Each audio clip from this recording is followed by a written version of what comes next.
It's strange how it affects you, really. But I usually, if I'm a bit stressed or anything, I'm nearly always going over a song in my mind. And yesterday they sang one opera song, and I was just taken away with it when they came on. I like that feeling of being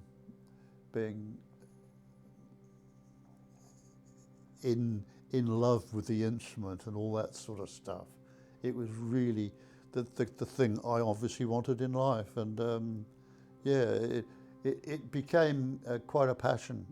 I started playing and I put my hands on the keys, and the sound that came, and I just lifted my hands off the keys and I said, God, is it possible that these 10 fingers can make that sound? It was just one of those heart-lifting moments. To make people happy and bring joy to people is a great, precious thing to do in life.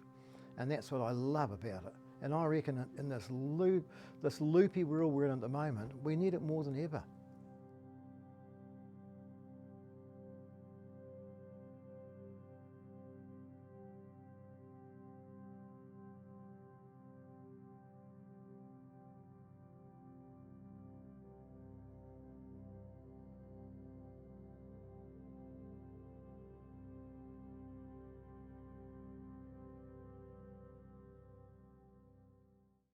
My father had a real influence on me for music, and I think he was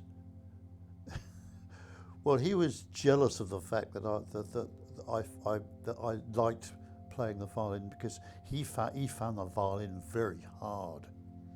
Well, most people do, you know, and but he got on very well with me as a musician. My mother was a lovely pianist, and she used to play for the silent movies, play the piano for the silent movies, and she lived in Fairley.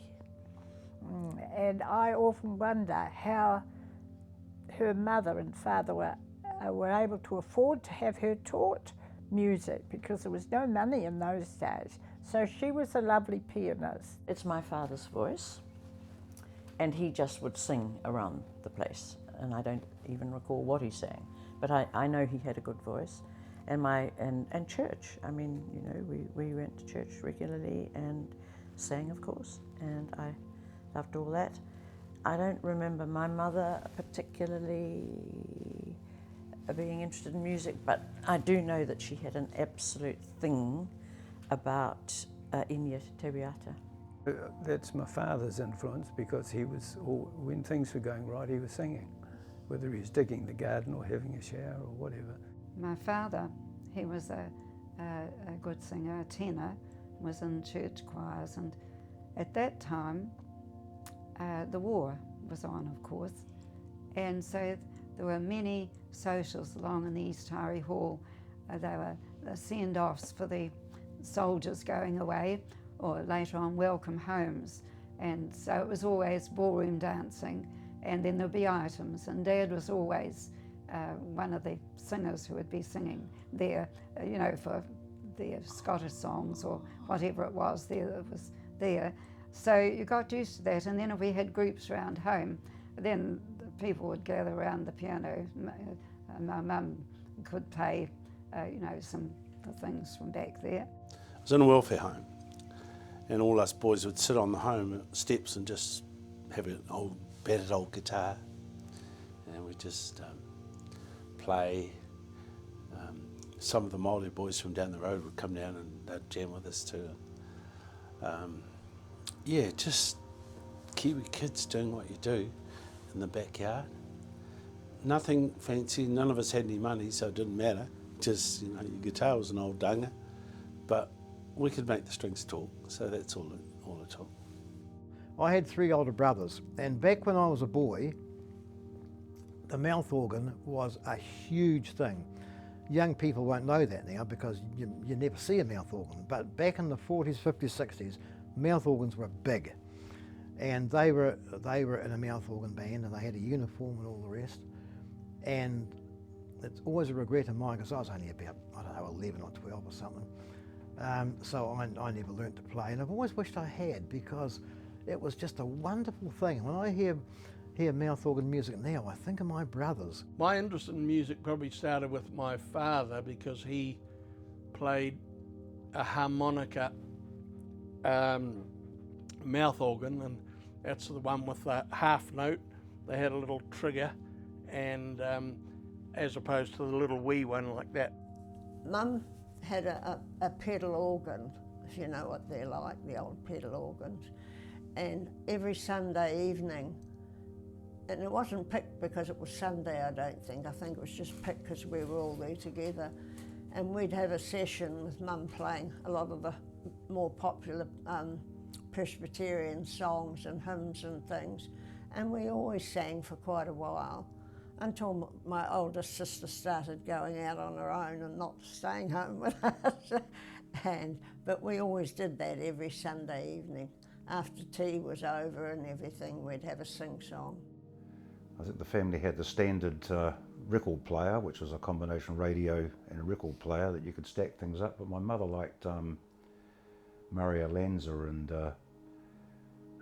Matt Monro, all those sort of things. That's the sort of earliest thing I remember, but I suppose like a lot of kids my age, when the Beatles came along, it sort of, you suddenly realise that, hang on, there's a bit more to than the schmaltz that your parents listened to. I started at the age of 5 having music tuition. I just couldn't get enough of music.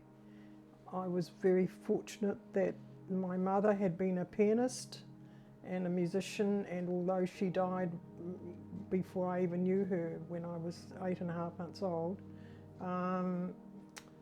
there was all her music was there. It was in a cardboard carton beside the piano, and I would dip into it and try and play the music, and it was too difficult for me, and then I would go back maybe 6 months, a year later and try a little more, and then eventually I could play all the music that was in the box.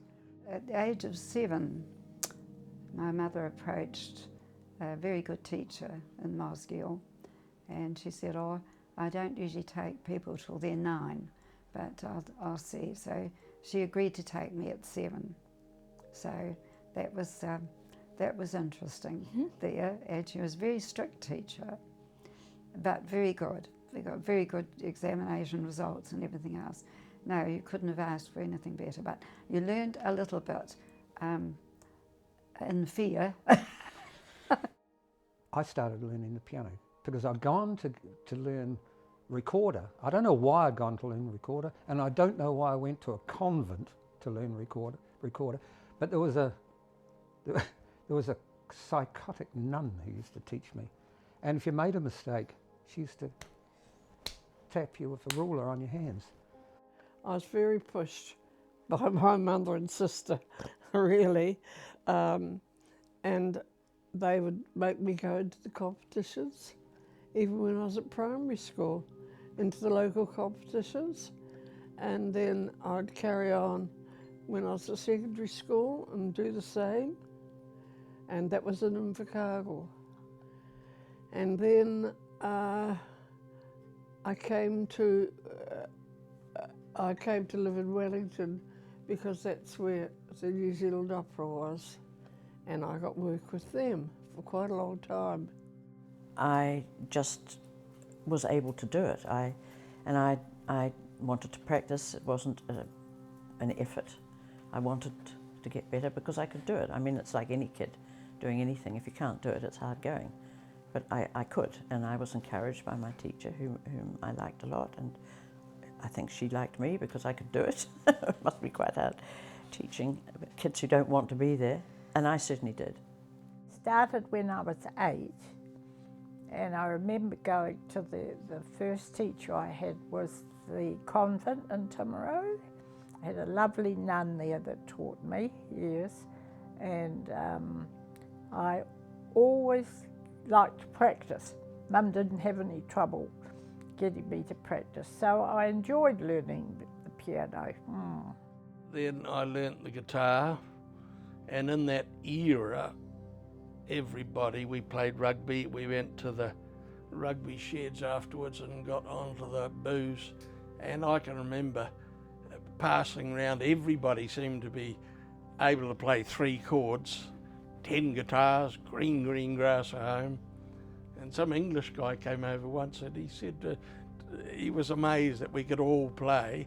And he said, "Did you all go to the same school?" He said, No, just everybody, 10 minutes practice a day. Of course, when you start getting lessons, next minute you find a few like-minded kids at school that want to form a band, so you form a band and you're all terrible, and from there on you just sort of, I suppose like a lot of guys, getting in a band, apart from liking the music, was another way of meeting girls, but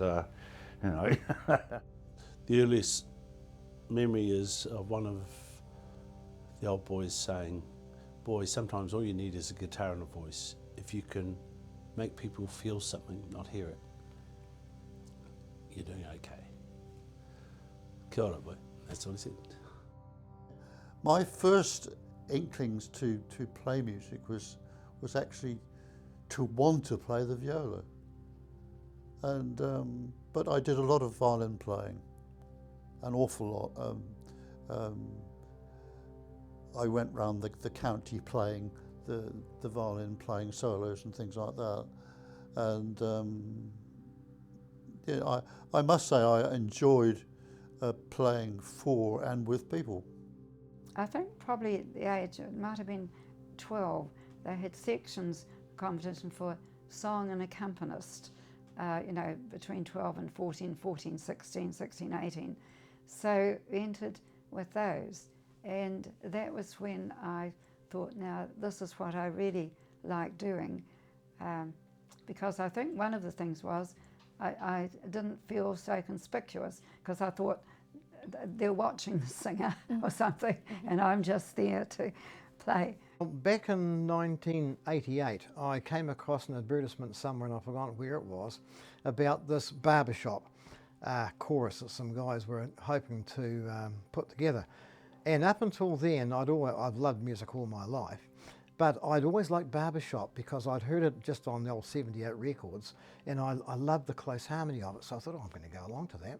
So I went along on the open night, and I remember it very vividly. It was in a church in Upper Riccarton, and there was about 42 or 46 guys signed up on the first night. It was unbelievable, and I'm the only one left. We'd play and sing, was a classical and acoustic guitar duo. We'd play and sing for toasted sandwiches and coffee. That was tea. It was great. We loved it. We didn't really care. And John was his name, Victorian Coffee Bar. I went to a church concert and walked in the door, and the first one on the program was 2 boys, 2 brothers, about the same age as I was, one sitting on a chair strumming a ukulele and his brother alongside him, and they were singing "Planting Rice is Never Fun." Yeah, that's right, planting rice. And I heard this plunky, plunky, plunk on the ukulele. I thought, I love that. I'm going to do that. They know you're older than I am. I could be doing that. I remember being in the earlier bands when I was much younger, and there was this esprit de corps about being in a band of brothers. It was like a family, and there was amazing camaraderie and fellowship of music. I remember auditioning for a band, must have been in the late 70s, and they were just a covers band, and they said, the job's yours if you want it. And I said, look, I've been thinking about it. I said, it's sort of got a bit tired of playing covers. I said, I'd quite like to try something else. And the bass player said to me, what do you like? And I said, I don't know. I said, I quite like some of the stuff that's happening in the UK, this punk thing. I said, it's sort of, virtuosity is not required. And 2 weeks later, he rang me up and he said, you want to come and try out for this band I'm in? It's called The Doomed. And Dick Driver was the singer in that. So I sing lead, which is the melody. Barbershop is bass, baritone, lead, tenor. I sing lead, which in most cases sings a melody. And we sing a whole range of songs. One of the things I love about barbershop is there's no epping and bliming in the lyrics, and you can actually understand what you're singing about. Possibly around the time I was doing my piano work, I used to go to, whatever I could go to here, and I Used to go out to the university, to the lunchtime concerts, because you know students had to, and presumably still do recitals as part of their training. And there I met, this is really fast forwarding actually, the Ivashkins, the Russian pair who came out here to teach cello. And he, Alexander, who became a good friend, Sasha as we called him, now dead sadly, wanted to start an international cello competition here. There wasn't no such thing in the Southern Hemisphere at that stage. And he was an international performer himself. I mean, he was utterly and absolutely brilliant. And in a typically Russian way, he just said, well, we're going to do this. And there was no money and no anything, but he made it happen. And he went up to Wellington to see a man by the name of Dennis Adam, who's now dead, but not long dead, well-known philanthropist, he and his wife, in music in particular, the arts in general, but music in particular. And he persuaded him to sort of be the core funder to start with, and the university also were on board at that stage. And he, for want of a better word, corralled me to help, and I got involved in that and was for years. I had to go and find a job. And fortunately EMI were looking for a rep, so I applied for that, and because I had experience with festival, they took me on for that. So that was 18 months. So I pretty much spent most of my life in the music industry, one way or the other, with a couple of sojourns off into a distance here and there, but I was in that until, well, I ended up at RCA for a while, for 5 years. And then my friend who was the Warner Music rep, he got promoted to Auckland to become I think Video was just starting up at the time, so Warner Home Video, which was a rental company supplying all the shops, started up, and he said, why don't you come and work for Warner's? And I thought, that must be a better idea, they've got more product than what everybody else that I felt had. So I was at Warner's for 15 years until 1996. While we were away in the New Hebrides, my husband said to me, when we go back to New Zealand, why don't you study for your teacher's diploma and get qualified? And he said, and I will support you. And certainly, you know, such was the integrity and the quality of my husband's and our marriage that I have always said that his name should have been on my diplomas, because without him I could not have done what I did. So yes, I got qualified and became a registered music teacher. I was on the committee of the registered music teachers for about 8 years. I enjoyed playing in other countries, even places. Shouldn't say even places like Canada and the States, different places. They all play so well, and you get used to knowing that there's a certain standard that you're expected to immediately show as a musician. When we were with the Dixie Band, we played at telethons, 2 or 3 telethons. We cut our own album of records. Then in between times I was doing a lot of accompanying, and I played for our music hall here in Christchurch, and for Gilbert and Sullivan as rehearsal pianists, and lots of things, and lots of competition work for a junior session and later for senior session, and lots for vocalists and string players and so forth. I write story songs. I don't write pop songs. I write about how the journey has been and things that have happened along the way in the journey. I have been on the board of the New Zealand String Quartet, and I just resigned. I did my 9 years, and I resigned just a year ago, but I still follow them closely, and I loved that as well, just loved it. Marvellous people, wonderful musicians. I was lead guitar for pianist for 17 years, and their first woman pianist. And that started series now because the two who have come since I was there are both women. If it hadn't been for my mother and sister pushing me into the competitions as a child, I probably wouldn't have even, may not have even become a singer, I don't know. But once it started, it didn't stop. Te Papa Museum, particularly the Māori records, they're very interested to take that bit of New Zealand heritage. I mean, yeah, 71, I am now 72 in July, and I won't be realistically on the planet forever, as none of us will be. So you really want things to go to a good home. Well, I suppose one highlight anyway I could think of was when we performed for, well, she was now the Queen of England, but at that stage she and her husband were out visiting for the first time, and we put on an opera in Auckland for her. In their wisdom or otherwise, they decided that one girl from each of the school choirs would be presented to Queen and Prince Philip afterwards, and I was the one selected from King Evatek. So Gretel was probably my main claim to fame. We did the support at QE2 in the 70s when Blood, Sweat and Tears came out here. We were nervous wrecks. The five of us sat in the car park and locked off a bottle of whiskey because we were so nervous. I think the bass player had been to the toilet about 17 times. The interest in the organ has really taken me all over the world. I got to play the organ in Salisbury Cathedral in England, which was wonderful.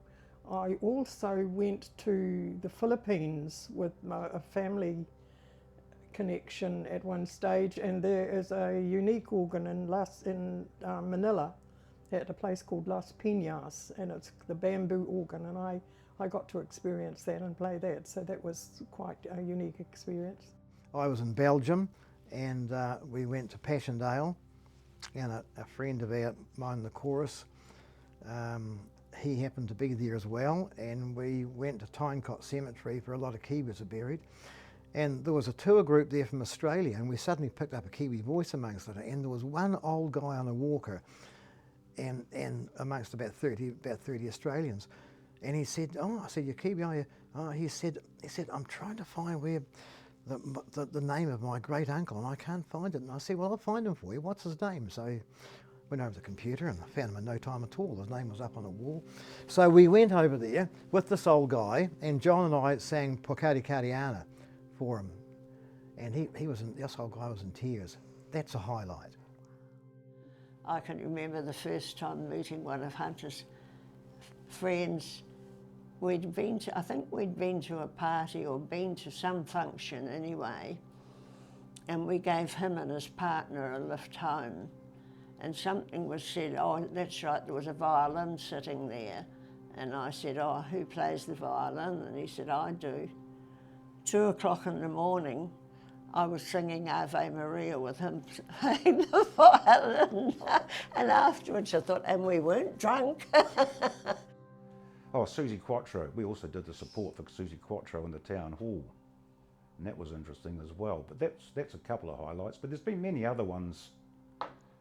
You know, I've met some great people over the years, become friends with a lot of great musicians. I think just the camaraderie of being with others and backing other players whose music you enjoyed. The biggest highlight is I got to share the journey of music with different people. I think just music in general was always an inspiration to me. I always loved it. I always enjoyed the thought of that music there. I didn't play anything modern. I just liked to play popular classics, and I used to play the organ at the church if they were short of an organist there. I always sang songs, not always, but quite often sang songs with a deep meaning. And don't ask me why, but that was just the way I felt. I wanted to feel what I was singing. One of my absolute favourite pieces of music is Rachmaninoff's Vespers. And of course all Russian church music, and that obviously is a cappella. They have no accompaniment whatsoever, but those voices, they just knock me out every time I hear, in particular the basses. It's just a sound that goes right through me. It's just incredible. I went through quite a phase of being absolutely enthralled by the Beatles and things like that were so fresh in the minds and hearts of young people. Musicians of, say, my age, they will tell stories of how they were affected by the Beatles appearing on the Ed Sullivan Show. My first answer would have to be the Beatles. I consider myself very fortunate that I was born when in the start of my teens was the start of when the Beatles got together, and I thought, I'm in sync with these guys and they're so good. The Beatles, of course, I mean, you know, you couldn't avoid the Beatles even if you wanted to.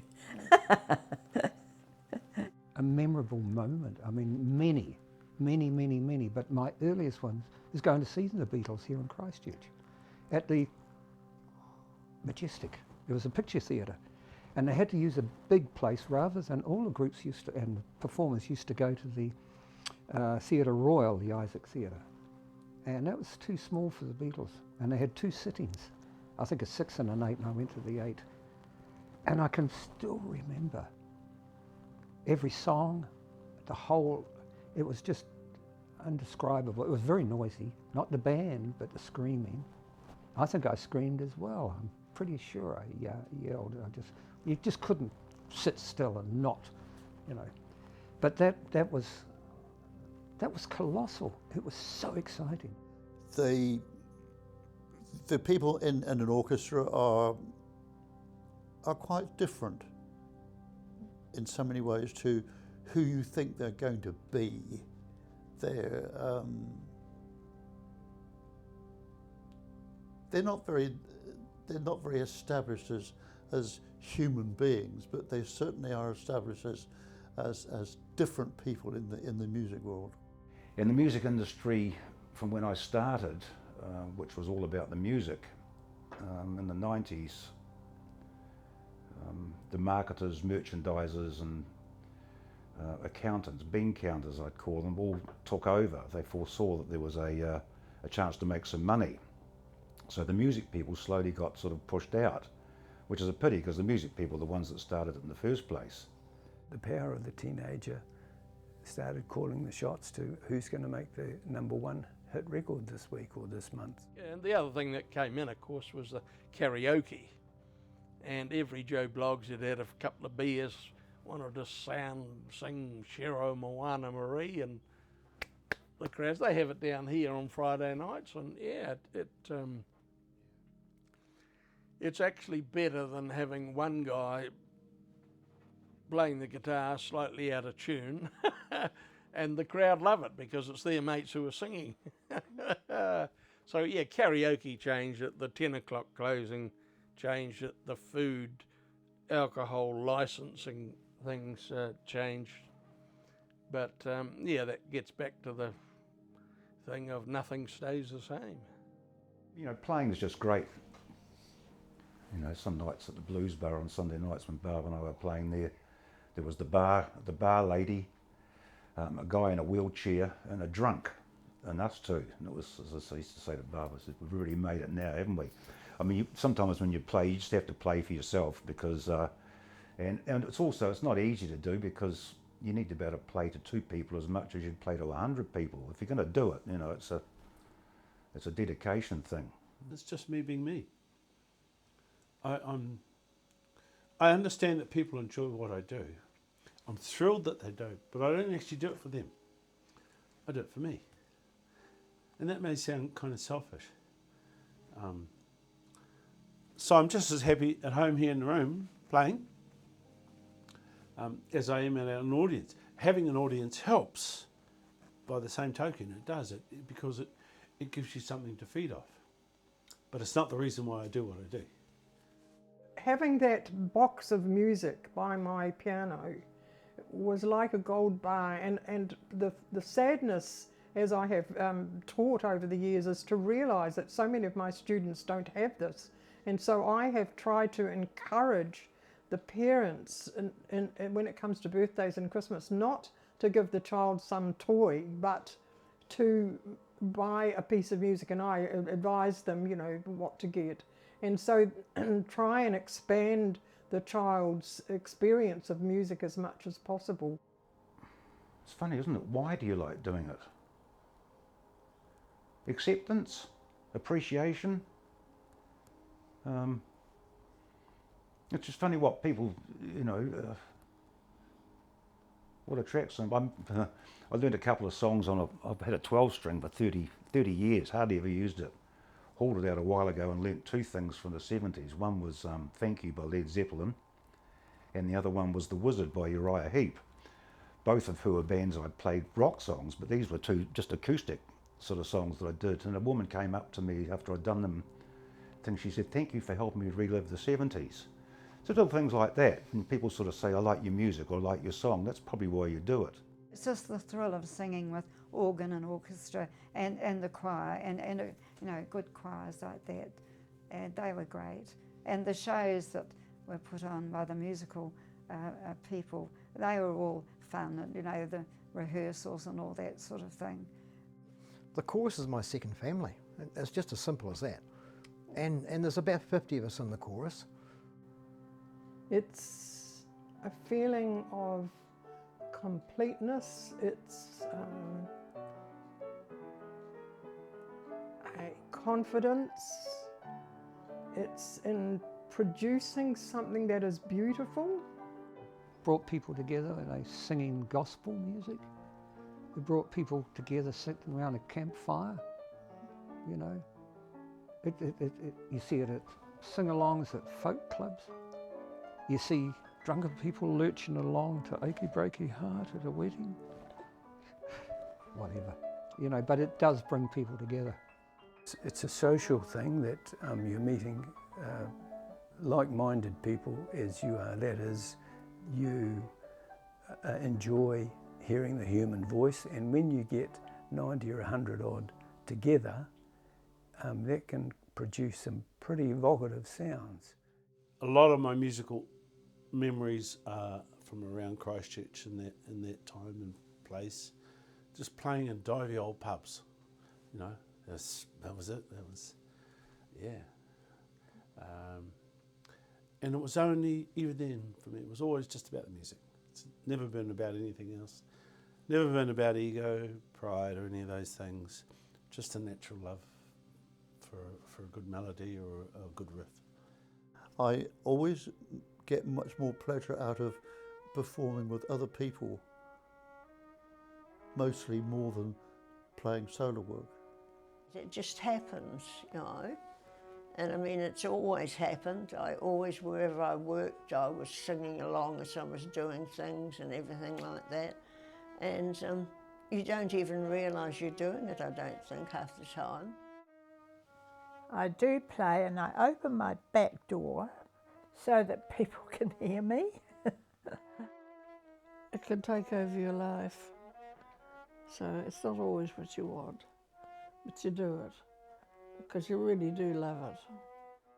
Yes, I don't know whether it's the state that I am in, happiness, confidence in my playing, that I'm just find that I'm playing the best that I've ever played. I feel that I'm more accurate, I'm more perceptive of the music. I think it's just come with maturity, and it's a lovely revelation, and I'm just enjoying it so much.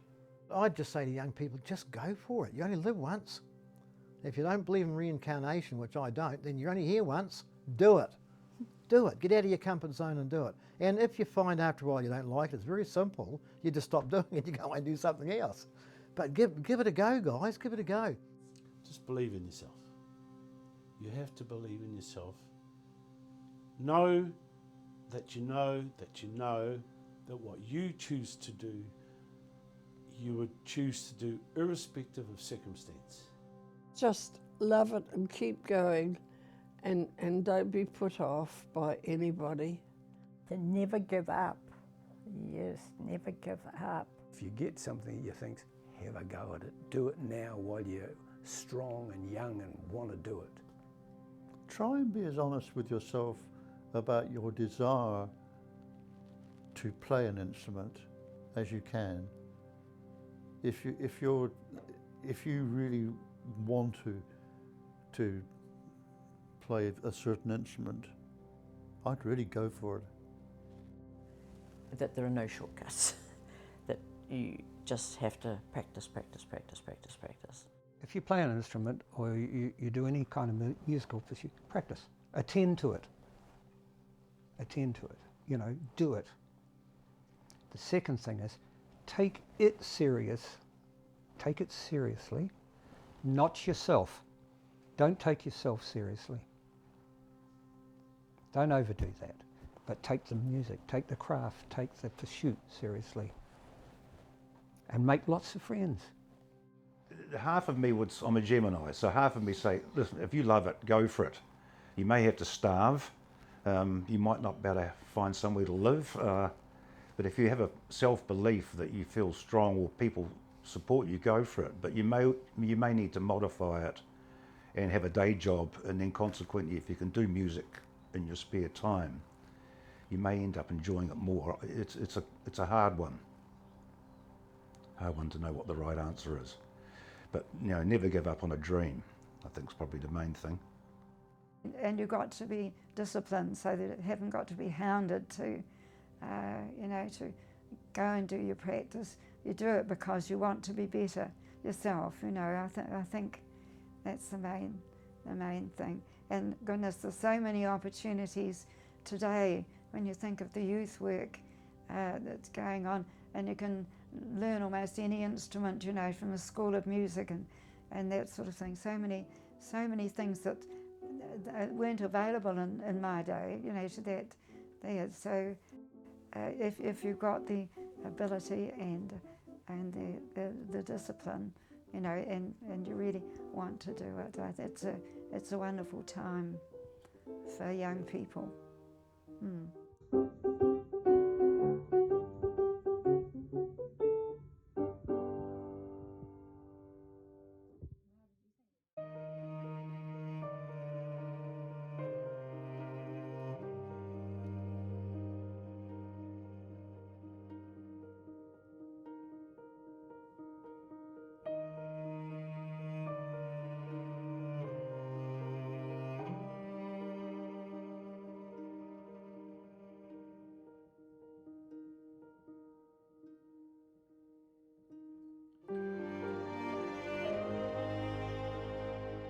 I can't imagine life without it. Simple as that.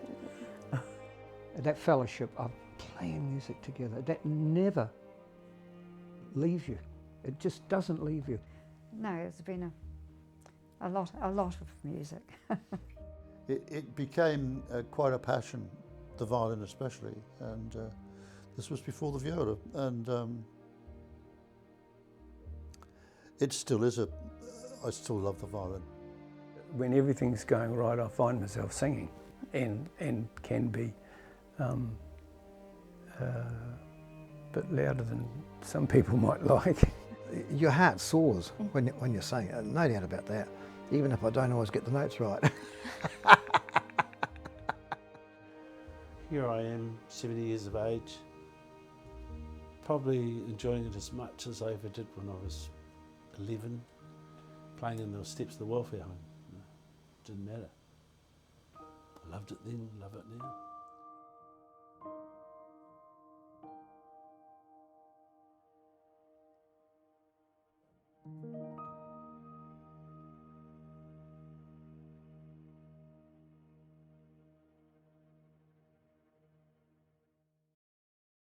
You still get people these days, do you guys play the gambler?